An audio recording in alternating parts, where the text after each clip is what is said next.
మరి ఇన్ని విప్లవాలు చదువుల విప్లవాలు కళ్ళ ఎదుటే కనిపిస్తా ఉంటే మరి చంద్రబాబు కడుపు మండదా అక్క, మండదా చెల్లి, మండదా అన్న, మండదా తమ్ముడు? మరి అందుకే చంద్రబాబు కడుపు మండుతుంది. ఇంకో పక్క చంద్రబాబు మార్కు చదువుల విప్లవం అంటే ఏం గుర్తుకొస్తుంది? శిథిలావస్థకు చేరిన ప్రభుత్వ బడులు గుర్తుకొస్తాయి. తన నారాయణ చైతన్య విద్యా సంస్థల కోసం బలిపెట్టిన ప్రభుత్వ బడులు మాత్రమే గుర్తుకొస్తాయి. పేద పిల్లలు వెళ్లే గవర్నమెంట్ బడులలో ఇంగ్లీష్ మీడియం వద్దన్న ఆయన మాటలు గుర్తుకొస్తాయి ప్రతి ఒక్కరికి. అవునా కాదా?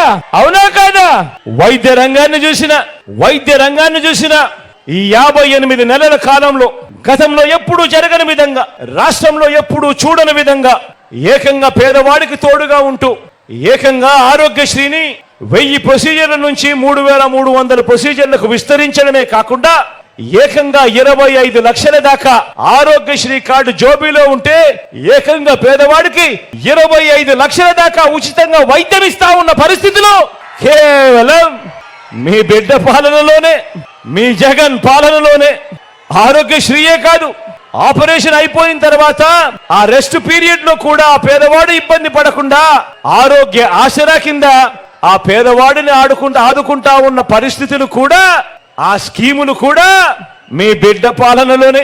మొట్టమొదటిసారిగా గ్రామాలు మారాయి. గ్రామాలలో ఈ రోజు విలేజ్ క్లినిక్లు కనిపిస్తా ఉన్నాయి. గ్రామాలలో ఫ్యామిలీ డాక్టర్ కనిపిస్తా ఉన్నాడు. ఇంటికే వచ్చే ఆరోగ్య సురక్ష కనిపిస్తా ఉంది. నాడు నేడుతో మారిన ప్రభుత్వ ఆసుపత్రులు రూపురేఖలు మారి కనిపిస్తా ఉన్నాయి. ఏకంగా వైద్య రంగంలోనే గతంలో ఎప్పుడూ జరగని విధంగా ఏకంగా 54,000 కొత్త నియామకాలు ఈ రోజు గవర్నమెంట్ హాస్పిటళ్లలో కనిపిస్తా ఉన్నాయి.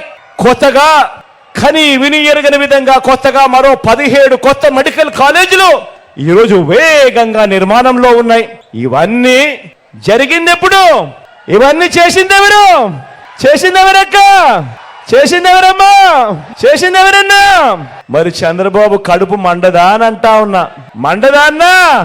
మండదా తమ్ముడు? మరి వైద్య ఆరోగ్య రంగంలో బాబు మార్క్ ఎక్కడుంది? పేదల ప్రాణాల మీద బాబుకు మమకారం ఎప్పుడుంది? ఆలోచన చేయమని చెప్పి అందరినీ కూడా కోరుతా ఉన్నా.